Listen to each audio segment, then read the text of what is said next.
ఇప్పుడు రైతుల కోసం వచ్చింది కాంగ్రెస్ పాలనలో రైతులందరూ సంతోషంగా ఉన్నారు. 10 సంవత్సరాలు గోసపడ్డారు రైతులు అని చెప్పి మాట్లాడుతున్నాడు ముఖ్యమంత్రి. 10 సంవత్సరాలు ఎంత సంతోషంగా ఉన్నారు రైతులు అంటే అంత సంతోషంగా ఉన్నారు. వీళ్ళు వచ్చి 2 సంవత్సరాలు కాలేదు, వీళ్ళు దొరల పాలనని కేసీఆర్ని బదలాం చేసారు.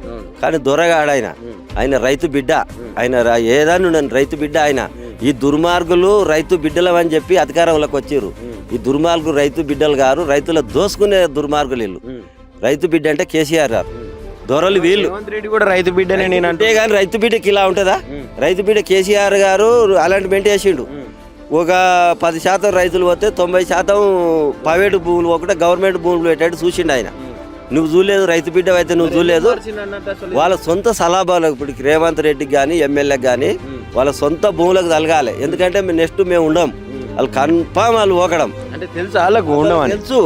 ఈ ఎమ్మెల్యే మళ్ళీ గెలవాడు, ఈ సీఎం రేవంత్ రెడ్డి కూడా 5 ఏళ్ళు చేయడు.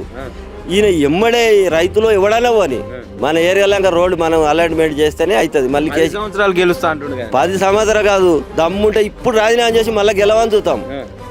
ఎమ్మెల్యే నారాయణ రెడ్డిని గెలవాలి, ఆయనే గెలవాను. ముఖ్యమంత్రి ఆయన ముఖ్యమంత్రి చిన్న పిల్లగా అనుకున్న సోయి లేదు. ఏంది ముఖ్యమంత్రి? ఉన్నోళ్ళని నాశనం చేసడం, ఇండ్లు కూల కొట్టడం, రైతులను చెడగొట్టడం, ఎవరి కొరకు అభివృద్ధి. మరి నేను పాలమూరు పులిని, నాకు అన్ని తెలుసు. పాలమూరు పులి ఎట్లనో అడ్డదారిలో వచ్చిండు. పాలమూరు పెళ్లి మళ్ళీ రాజీనామా చేసి గెలిస్తే పాలమూరు పులి సంగతి చెప్తుంది.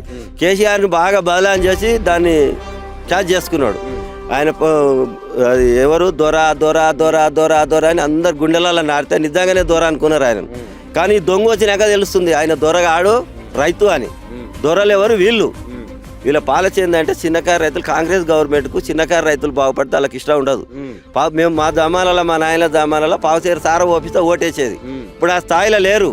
ఈ చంద్రబాబు నాయుడు కానీ కేసీఆర్ వచ్చినాక రైతులు అనేది మొత్తం చైతన్యంగా వచ్చారు.